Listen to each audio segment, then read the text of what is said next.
예, 그럼 지금부터 독립전쟁 선포 100주년 기념 학술회의 신흥무관학교와 독립전쟁을 시작하겠습니다. 저는 사회를 맡은 신흥무관학교 기념사업회 사무국장 방학진입니다. 반갑습니다.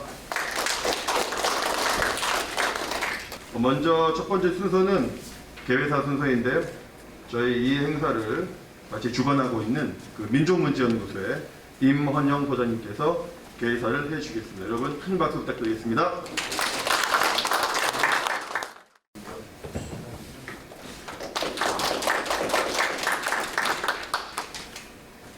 예, 여러분 굉장히 중요한 심포지엄인데 썰렁한 것 같은데 제가 다녀본 중에는 많이 오신 겁니다. 왜냐하면 하도 인원 제한을 하기 때문에 되게 뭐 한 20명 이하로 다 모여야 되기 때문에 이래 된 거니까 양해해 주시고, 그 대신에 오늘 오신 여러분들은 특별 초대 받아서 오신 거니까 여러분들이 오늘 들으신 이 신흥무관학교 독립정신을 만방에 선포해 주시고 유튜브에 올릴 거니까 많이 경청해 주도록 당부드립니다. 예, 여러분 와주셔서 감사합니다. 다시 인사드리겠습니다. 이 행사가 우리가 해마다 하는데 특히 이 행사 신흥무관학교 기념사업회 대표를 맡고 계신 윤경로 총장님 참 해마다 고생을 많이 하십니다. 그리고 또 이걸 간접적으로 항상 우리 연구소 근현대사 박물관을 다 물심양면을 도와주시는 강북구청 박경수 청장님 좀 인사드리겠습니다만은 항상 감사드립니다. 앞으로도 계속 더 큰 도움이 있길 기대합니다. 그리고 오늘 이 행사에 굉장히 어려운데도 불구하고 서중석 교수께서 전반적인 개관을 맡아주셔서 대단히 감사드립니다. 주최 측을 대표해서 감사드리고, 그 이외에 발제자 및 토론자 그리고 종합 토론자를 맡아주신 여러분께도 다시 한번 깊이 감사드립니다. 이 학문적인 거는 이제 이렇게 해마다 업적이 쌓여서 잘 돼가고 있는데 아직도 우리 사회는 신흥무관학교에 대한 역사적인 평가에서 좀 인색하지 않는 생각이 들어요. 이래서 저는 앞으로 여러분들이 우리 연구소에서 이제 오늘 발표하는 게 여기 참가했던 사람들 명단이 다 나오거든요. 그 명단을 비롯해서 그 가족까지 후손까지 다 찾아서 그야말로 그냥 그 육사 동기생 못지않는 동기생 후손들 을 만들어 가지고 이 우리 사회 현대로 살려야 돼요. 이 무관학교가 뭐 옛날에 있었던 거다, 그걸 끝나서는 안 된다고 봅니다. 그 제가 생각해 보니까 제일 중요한 정신은 제일 가까운 작은 욕심으로는 경희대의 기원을 먼저 여기서 경희대가 딱 승인하도록, 우리 학교 기원이 신흥무관학교다 하도록 만들어 놓고 경희대에서도 우리 지원해주고, 우리 경희대 출신 많거든요, 우리 직원 중에. 그래 할지 안 할지 이제 지켜보겠습니다. 두 번째는 육사의 전통을 여기서 찾아야 된다고 봐요, 저는. 이건 이제 우리 연구소에서 방식자에 노력해가지고 거기서 상당히 행사도 했습니다. 육사에서. 당신들의 뿌리가 바로 여기다. 실제로 여기입니다. 사원학교가 뭡니까? 무관학교까지. 학교 이런 데 그냥 신흥무관학교 그래 지어버리지, 거기다가.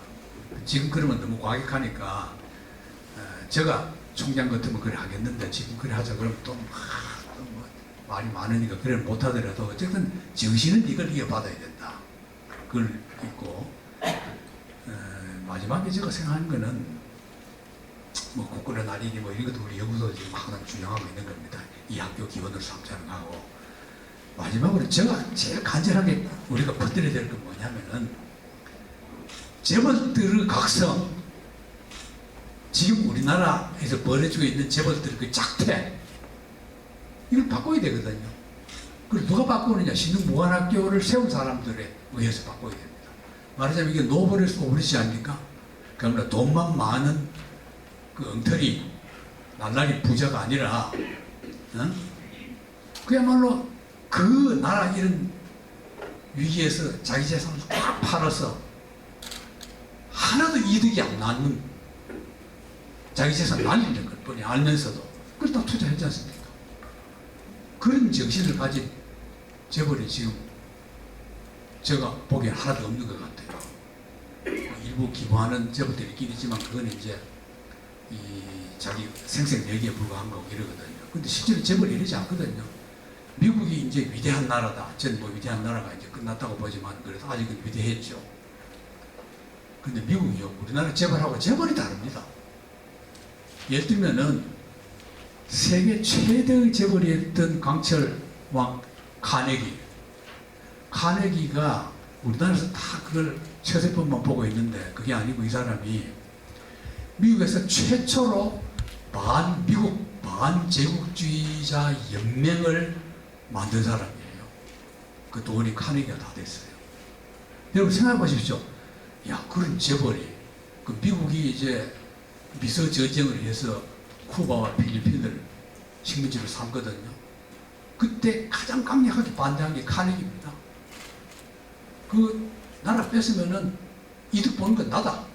내 그 이득 포기하겠다. 그 심지어는 필리핀이 미국에 진 빚 외자 내가 갚아줄 테니까 제발 좀 필리핀 침략하지 말아라. 아, 대단하지 않습니까? 이런 재벌이 나오면은 우리 연구소도 돈을 좀 팍 대줄 텐데 전혀 그런 기미가 없어요. 이게 이제 신흥무관학교를 교원 삼아서 정말 노벨 소벌제라는 것이 이렇게 해야 된다. 뭐 대학에 기부를 많이 하는데 대학은 지금 다 부자거든요. 우리 연구소 돈 주면 빛납니다. 근데 그런 빛내는 재벌이 없어요. 그래서 노벨 소벌제 정신을 이건 이제 운동 차원으로 할 때는 이제 그런 식으로 나가야 되지 않을까 제가 기대해 봅니다. 여러분 오늘 이 자리가 그런 정신을 살려나가는 가치가 있는 신흥무관학교라는 걸 훌륭한 발제자들이 증명해 주실 겁니다. 기대하시면서 이 정신을 널리 퍼뜨리기 바랍니다. 여러분 재미있는 가치 있는 오후 한낮을 잘 보내시기 바랍니다. 감사합니다. 네, 임원영 소장님 말씀 잘 들었습니다. 소장님 말씀하신 대로 실제 올해 저희가 올해 초에 경희대학교 총장님, 그다음에 육군사관학교 교장선생님을 다 우리 윤경로 상임대표님과 더불어 다 같이 만나서 올해 독립전쟁 100주년이 되는 올해 그 신흥무학교 정신을 되살리자라고 해서 실제로 상당히 근접한 사업 계획도 짰습니다. 비록 못했지만 아쉽지만 그 계획이 어떤 거였냐면 경희대학교 재학생과 육군사관학교 생도 간의 체육대회를 육군사관학교나 경희대학교 운동대에 갖는다까지 근접해서 날짜를 잡고 했지만 지금 상황이 이렇게 돼서 아마 내년에 할 수 있을 것 같은데요. 내년이 또 마침 오히려 더 잘 된 것이 내년이 신흥무학교 설립 110주년이 되는 해입니다. 그 이제 110주년에 더 성대하게 하라고 아마 올해는 이렇게 유보가 된 것 같습니다. 그리고 이제 저희 올해 이 행사를 주최하는 곳이 근현대사 기념관인데 근현대사 기념관 2016년도에 개관한 어떻게 보면 서울에 있는 기념관 박물관 중에 가장 막내에 속하긴 하지만 만 4전밖에 되지 않았지만 가장 많은 가장 왕성한 활동을 하고 있는 박물관으로 성장했고 그 성장 뒤에는 우리 강북구에 전폭적인 후원이 있었습니다. 그래서 그 후원자이신 우리 박겸수 구청장님의 우리 환영사를 여러분 큰 박수로 맞이하겠습니다. 저도 소장님께서 이걸 벗고 해서 저도 벗고 하겠습니다. 네, 구청장 박겸수입니다. 참으로 의미 있는 행사다 이렇게 생각합니다. 일제 침략을 당해서 우리가 어떻게 살아남을까 한 것 중에서 가장 의미 있는 것이 독립전쟁입니다. 역사도 4대주의 사관을 극복하는 노력들이 있었습니다. 식민사관뿐만 아니라 4대주의를 극복해서 단군부터 시작되는 우리의 역사였다. 이렇게 새로이 역사관을 펼치기도 했습니다. 이런 역사관 속에서 독립전쟁을 한다는 것은 우리 민족이 나갈 길에 대해서 이미 다 제시하고 있습니다. 지금은 비록 분단돼 있어서 그 결과가 안타깝게 되어 있습니다만 이 독립전쟁을 한 그 정신은 결국은 통일로의 하나된 조국에 대한 해답도 찾을 수 있다. 저는 이렇게 생각합니다. 남과 북이 같이 신흥 무관학교 정신에 입각해서 같이 놀이를 했을 때 통일의 공통점을 찾을 수 있다, 저는 이렇게 생각을 합니다. 그런 입장에서 민족문제연구소가 이렇게 큰 좋은 대회를 해주신 점에 대해서 감사의 말씀드리고 오늘 참으로 의미 있다 이렇게 생각합니다. 아까 소장님께서 강북 전폭적 지원을 또 기대를 하시는데 하여간 저희들이 힘이 닿는 대로 최대한 해서 왕성한 활동이 될 수 있도록 노력하겠습니다. 여기 오신 분들 정말로 바쁘신 데 와주셔서 감사의 말씀드립니다. 고맙습니다. 우리 부총장님께서 전폭적인 지지를 우리 온라인을 통해서 전 세계에 약속하셨습니다. 근데 그 전폭적 지지 하고 싶으셔도 2년밖에 안 남았습니다, 임기가. 3선을 하셔가지고 2년밖에 안 남았죠. 2년 동안 20년을 지원해 주신다 믿겠습니다. 특별히 내년에 110주년인데 우리 신흥무관학교 그 상임대표이시는 윤경로 대표님께서 허락하시면은 구청장님 모시고 답사 한번 같이 모시고 갈까요? 아유, 감사합니다. 네, 박수 한번 주시죠. 예. 그 답사단은 그냥 답사단 아니라 신흥무관학교 입학생입니다. 예, 체력 관리 잘 하시기 바랍니다. 네. 그러면 이것으로 간단하게 개회사와 헌영사를 마쳤고요. 잠시 정리 후에 바로 본격적으로 학술회의 시작을 하는데요. 학술회의는 기조발제, 우리 서진석 교수님의 기조발제 시작으로 학술회의 하겠습니다. 잠시 5분 정도 앞에 정리를 하고 바로 진행하겠습니다. 고맙습니다. 첫 번째 순서로요. 성균관대학교 명예교수이신 서준석 선생님이 독립전쟁과 신흥무관학교의 역할이라는 주제로 기조발제가 있겠습니다. 네, 박수로 맞이해 주시기 바랍니다.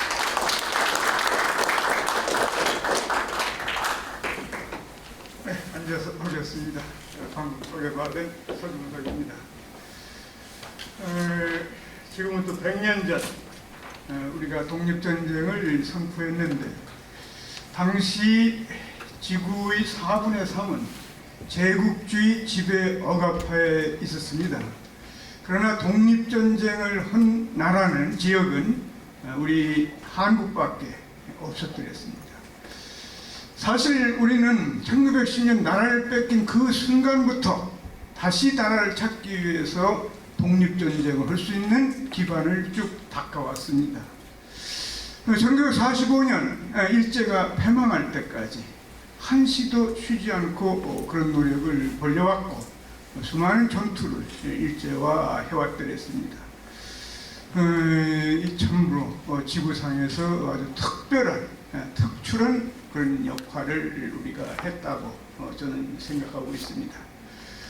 준비해온 것을 읽는 것으로 제 발표를 하도록 하겠습니다. 독립전쟁은 많은 독립운동자에게 민족국가를 건설하는 데 최고 전략이었습니다. 그것에는 독립전쟁으로 독립을 쟁취하여 진정한 주권국가가 세워질 수 있다는 인식이 함축되어 있었습니다. 그리고 독립전쟁을 할 수 있는 역량을 갖추기 위해서는 독립운동 기지가 건설되어야 한다고 판단했습니다. 그리하여 적절한 시기 또는 기회를 포착해 일제와 전쟁을 해서 독립을 쟁취해야 했습니다. 대일본 제국 건설이라는 미망에 사로잡혀 일제는 끊임없이 침략적 팽창 정책을 추구하고 있었기 때문에 주일, 러일, 미일 간의 전쟁이 일어날 가능성이 큰데 그러한 전쟁은 중요한 기회 또는 시기가 될 것으로 상정을 해드렸지요. 일제가 혁명이나 내전으로 위태로운 사태에 빠진다면 그것도 독립전쟁을 할 수 있는 좋은 기회가 될 수 있었습니다. 이 독립운동 기지 건설운동에 대해서는 얼마 전에 돌아가신 윤병석 선생님의 탁월한 업적이 있으십니다. 저도 거기서 많이 배웠습니다. 독립운동 및 독립군 기지 건설 운동은 무력을 양성하는 것이 기본 목표지만 이 운동의 추진 세력은 민족국가 건설이 단지 무력을 양성하는 것만으로 이루어진다고는 보지 않았습니다. 이들은 무력 양성 못지않게 근대적 교육과 의식의 변화가 중요하다고 믿었으며 경제력을 포함해 근대국가를 건설하는 데 빠질 수 없는 제반 요소를 갖춰야 한다고 보았습니다. 대한제국이 망한 것은 군사력 때문만이 아니고 냉혹한 생존 경쟁 시대에 국가를 수호할 수 있는 전반적인 역량이 부족했고 새 국가, 새 시대에 알맞은 정신의 변화가 없었기 때문이라고 봤습니다. 의병투쟁과 같은 방식으로는 근대 세계가 요구하는 민주국가를 건설하기가 어려웠던 거죠. 독립운동, 기지건설운동이 일어난 데는 몇 가지 요인이 있습니다. 우선 1910년을 전후한 시기에 의병투쟁과 같은 형태로는 사납고 잔인한 일본군과 전쟁을 하는데 피해가 너무 커뜨렸습니다. 호남지방에서 엄청난 피해를 받고 홍범도 의병조차도 한때 뛰어난 정치력을 보였습니다마는 결국은 연해주로 들어갈 수밖에 없었고 안중근 의사도 진공작전이 국내 진공작전이 실패로 돌아갔더랬습니다. 그 다음에 또 하나 중요한 건 1910년 대한제국이 망한 겁니다. 나라가 있으면 그 나라를 보유하기 위해서 우리가 뭘 한다. 그럴 텐데 나라가 없어져 버린 겁니다. 그럴 경우 새로운 전략을 강구하지 않을 수 없었습니다.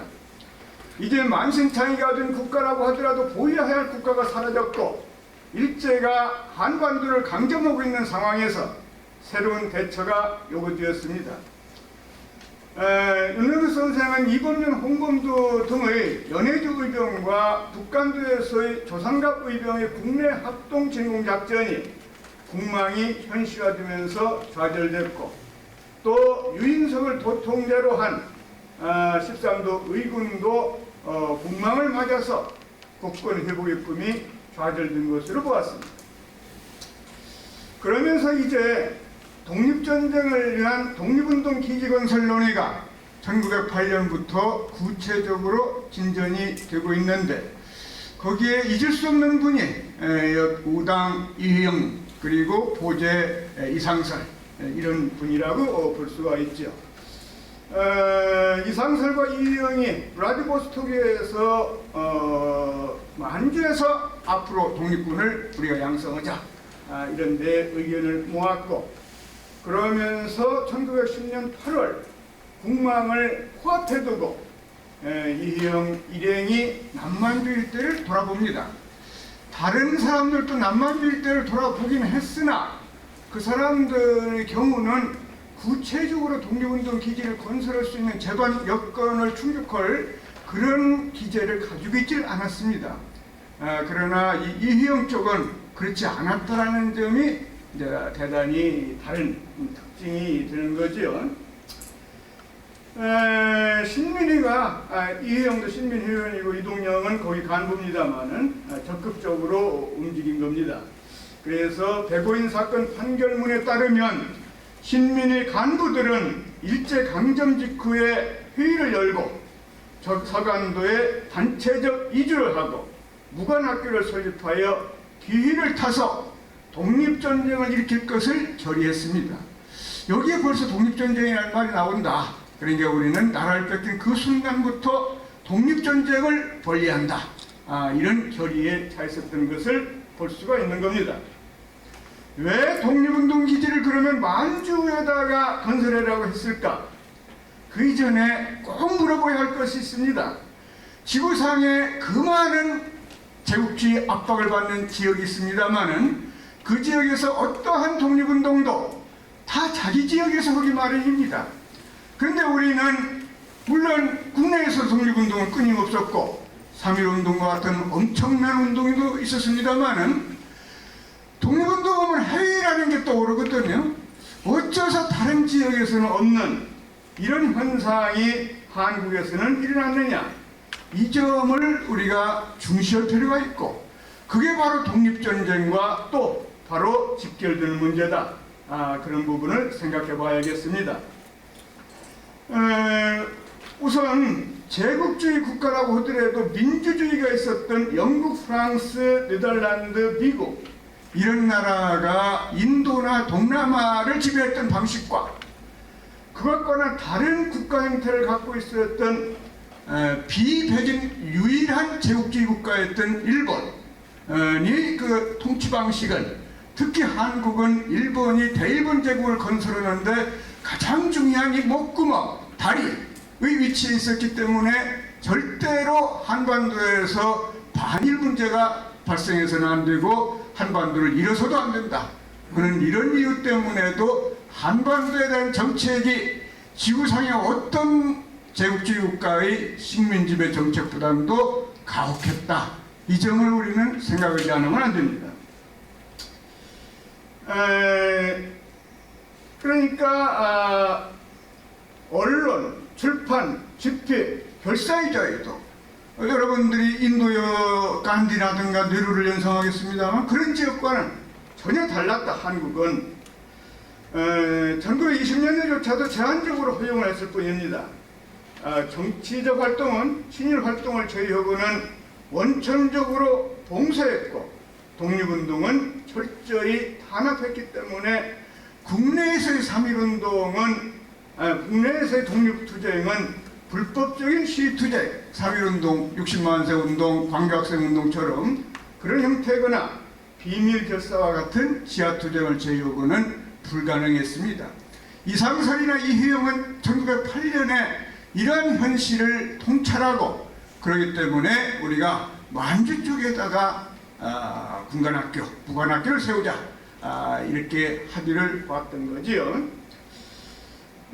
또 하나 중요한 이유가 있습니다.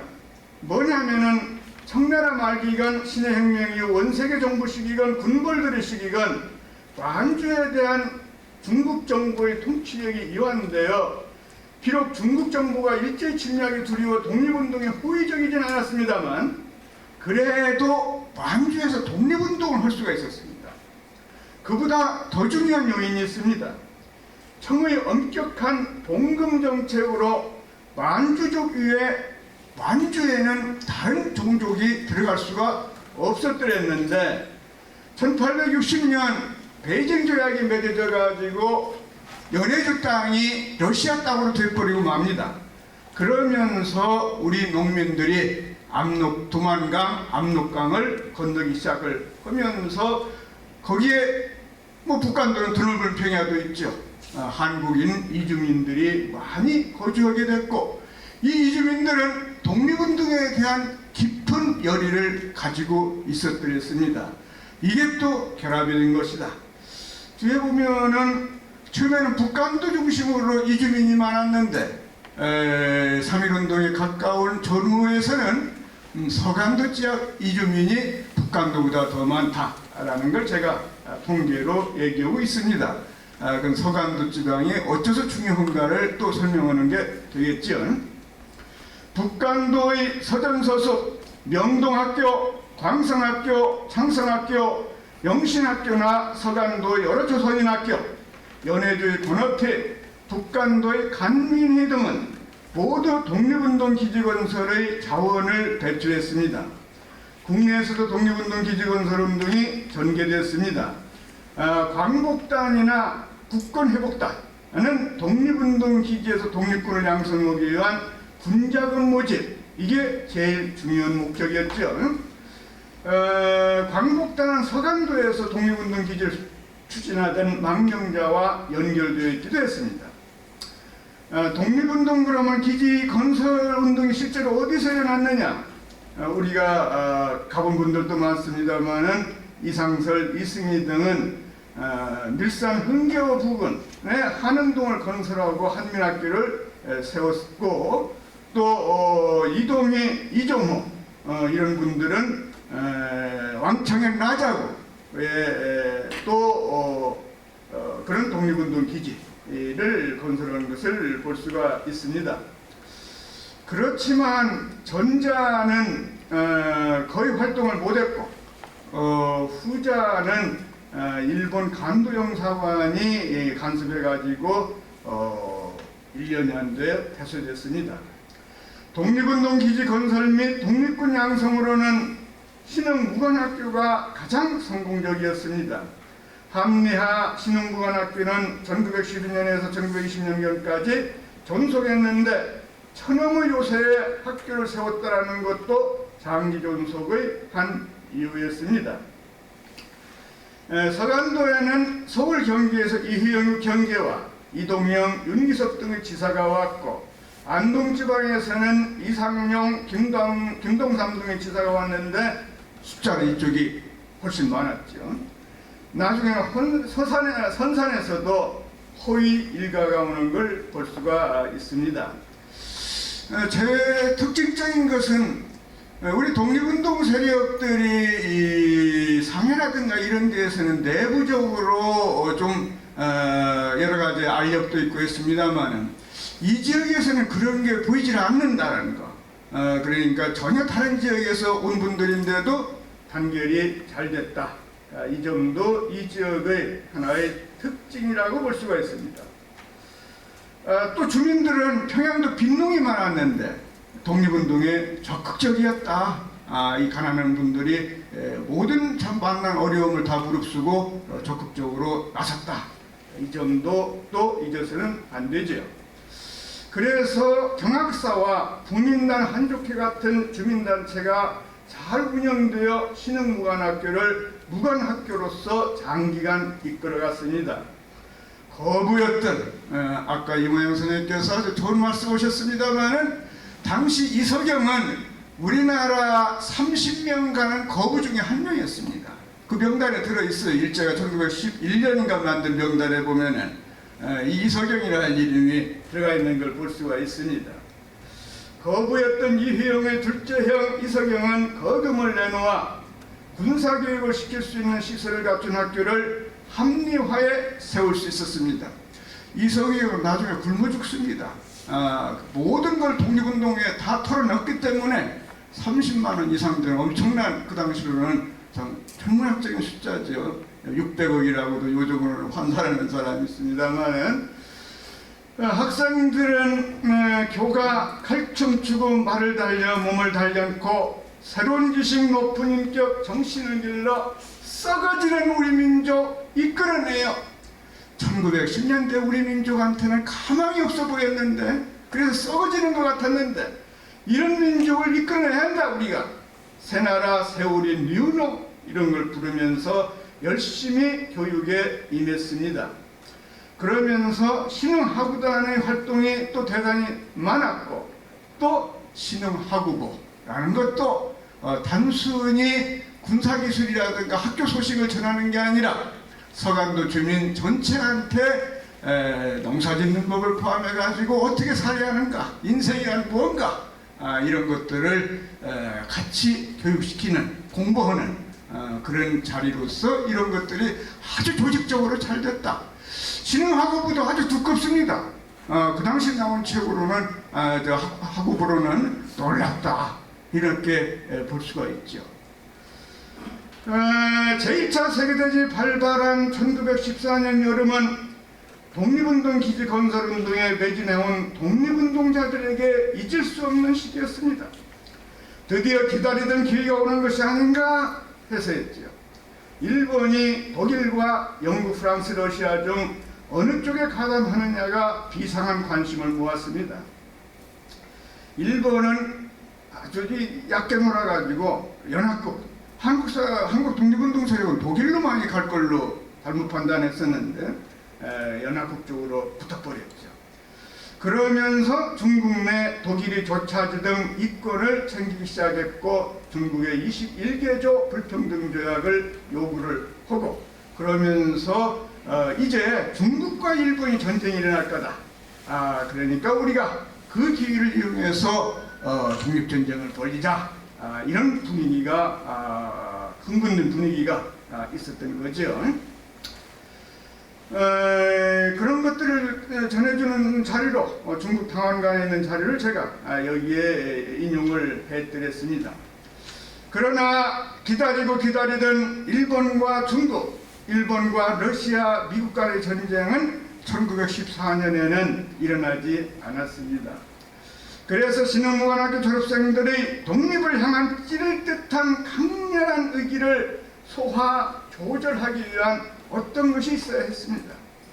인정미답의 대수해로 날짐승만이 득실거리는 동아연, 팔리초, 오강화, 소배차 이 지역을 우리가 1992, 3년에는 가기가 쉬웠는데 지금은 못 가는 것 같아요. 오히려 여기 군사지역으로 또 묶여 있습니다. 이 소베차에 1914년 가을부터 벌목을 하여 군영을 만들었습니다. 백서 농장이 생긴 겁니다. 백서는 백두산 서쪽을 상징했고 우리가 신흥무관학교라는 이름을 만주 땅에서 쓸 수가 없습니다. 그러면은 일본 놈들이 가만히 안 있으니까. 그래서 신흥 감숙수라고 불렀던 것처럼 이 백서농장도 농장이라는 이름을 붙였지만 사실은 제2군영이다. 신흥무관학교가 제1군영이라면 제2군영이다. 그러면서 참 엄청난 훈련, 3.1운동이 일어날 때까지 엄청난 훈련을 하는 것을 볼 수 있고 여기에서 간부들과 훈련받은 사람들이 나중에 독립전쟁을 벌이는데 중요한 역할을 하는 걸 볼 수가 있습니다. 3.1운동은 독립운동에 엄청난 변화를 가져왔습니다. 한국에는 1차 세계대전의 종전과 정의평화 인도의 새로운 조류에도 큰 영향을 받았고 윌슨 미 대통령의 민족 자결주의와 러시아 혁명에도 큰 영향을 받았지만 3.1운동은 인간, 농민, 노동자, 여성, 청년들을 새롭게 탄생시켰습니다. 아까 썩어지는 민족이라고 했는데 바로 이 민족도 저는 3.1운동을 통해서 새롭게 탄생했다. 그렇게 보고 있습니다. 민족에 대한 인식학습도 큰 변화를 가져온 것입니다. 북간도 서간도에서도 여러 차례 독립만세 독립축하 시위가 있었습니다. 독립에 대한 열망은 독립운동에 대한 적극적인 참여로 이어졌지요. 그러한 변화는 동포들이 거주하는 국내의 어디에서든 볼 수 있었지만 독립운동 기지건설 운동이 꾸준히 전개됐던 서간도에서도 강렬하게 전개되었습니다. 그래서 이제 군정부 한족기가 생기고 군정부는 상해 임정과 협의해서 서로 군정서로 이름을 바꾸고 그러면서 국내에서 또 만주에서 이 서간도로 오는 사람들이 청년들입니다만은 부쩍 늘어나게 됩니다. 무관학교 가서 빨리 군사기술을 배워가지고 일본군과 싸우자, 독립전쟁을 벌이자, 이런 대단한 분위기 속에 고산자 일대는 중국화는 훨씬 더 하기 어려울 정도로 한국인들이 유세가 대단했다. 그렇게 찾아온 청년들로 그런 기록이 있고 그렇습니다. 그래가지고 신흥무관학교도 3개로 늘어났죠. 새로 고산자의 신흥무관학교를 세워서 본교를 삼았고 그래서 일본군에서 탈출한 장교 지청천 이준식 선생의 외할아버지가 됩니다마는 교장이 됐지요. 합리화 신흥무관학교는 분교가 되었는데 괴대무자에도 분교를 세웠고 그 위에도 많은 지교 같은 것이 생겨나는 걸 볼 수가 있습니다. 3.1운동을 조롱한 변화는 독립전쟁에 대한 기대를 한껏 높였습니다.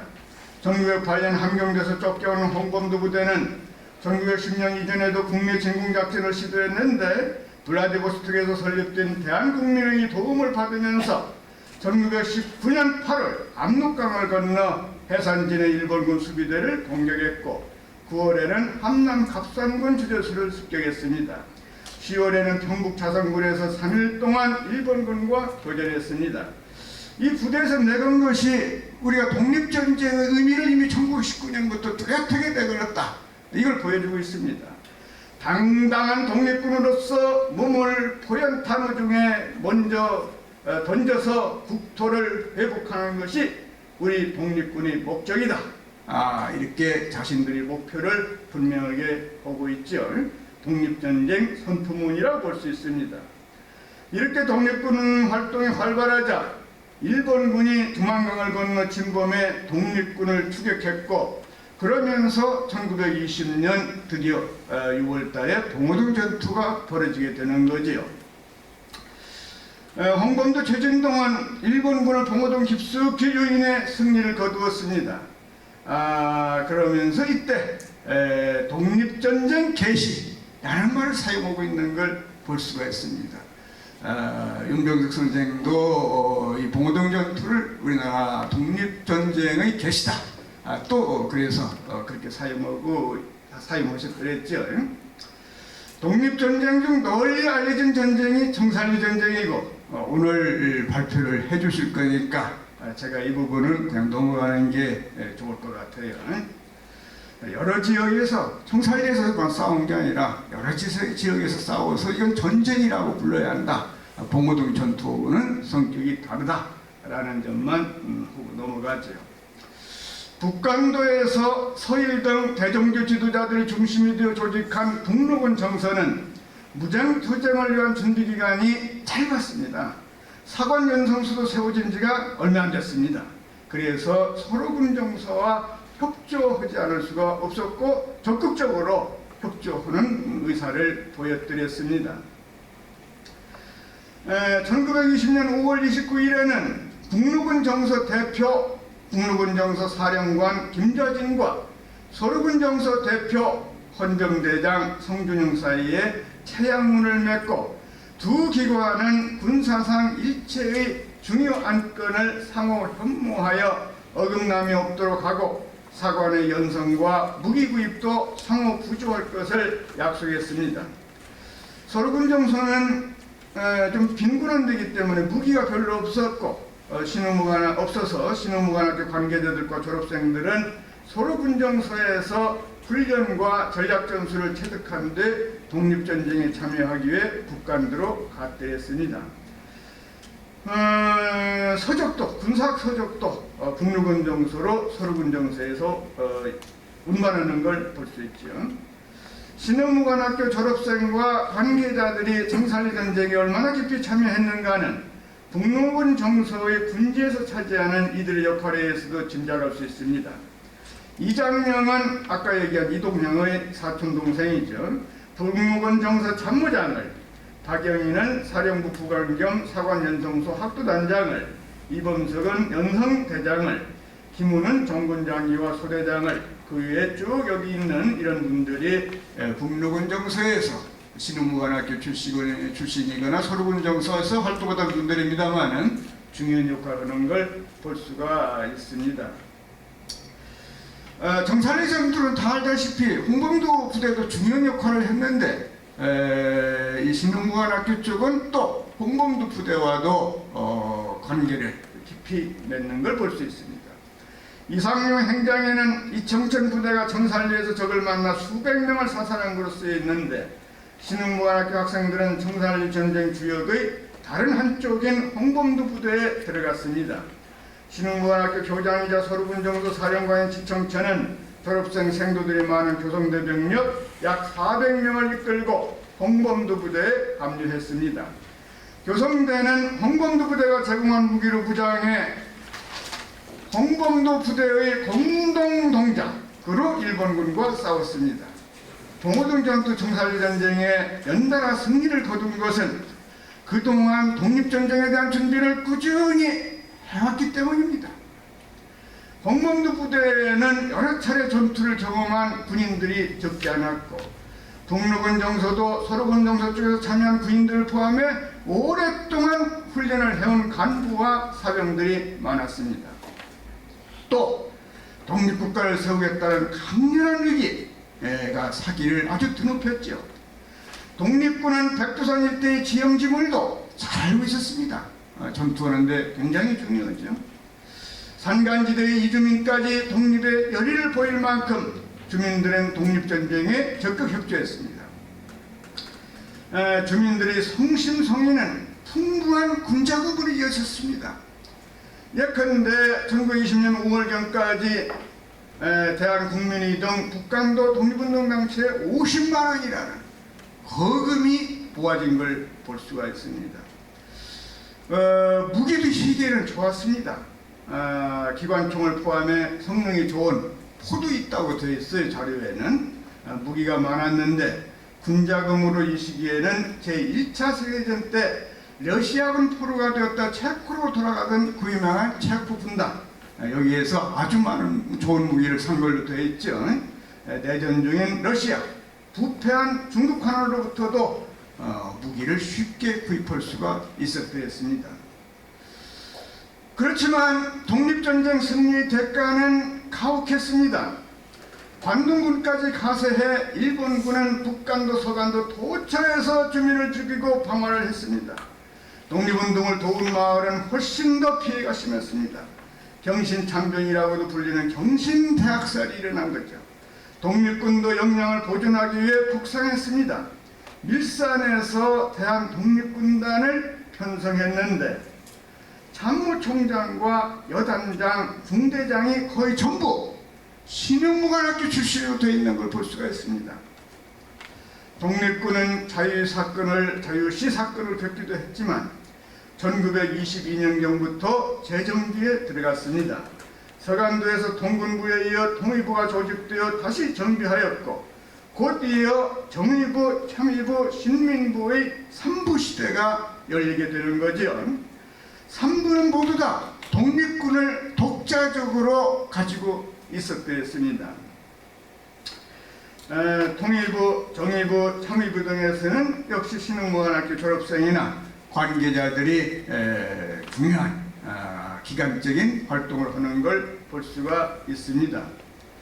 1931년 일제의 만주 침공은 독립운동에 거대한 변화를 가져왔습니다. 만주에서 이주민 자치를 기반으로 한 독립단체가 이제 관동군이 만주 전체를 휩쓸고 있기 때문에 더 이상 존립하기가 어려웠습니다.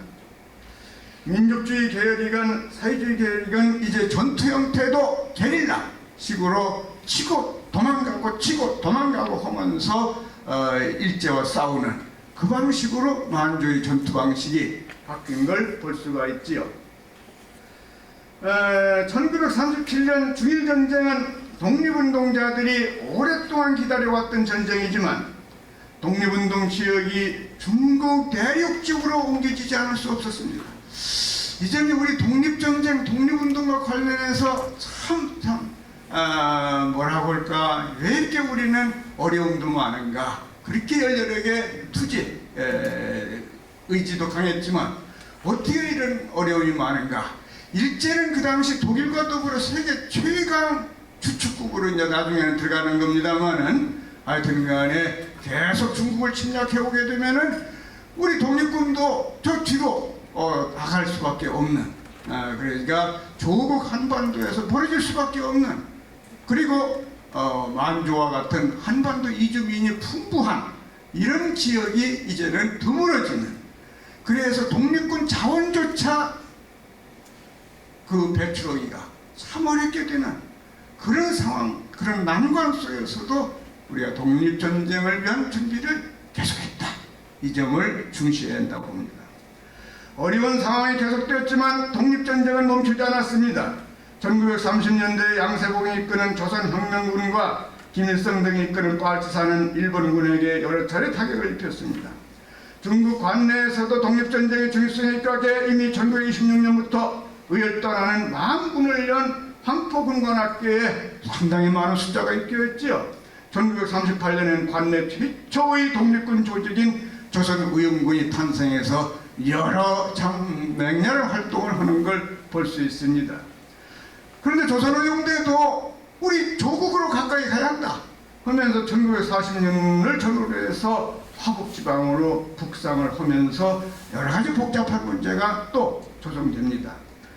이건 조선의용군이 되죠. 나중에 1940년 9월 중화민국 임시수도인 중경에서 광복군이 창설되었습니다.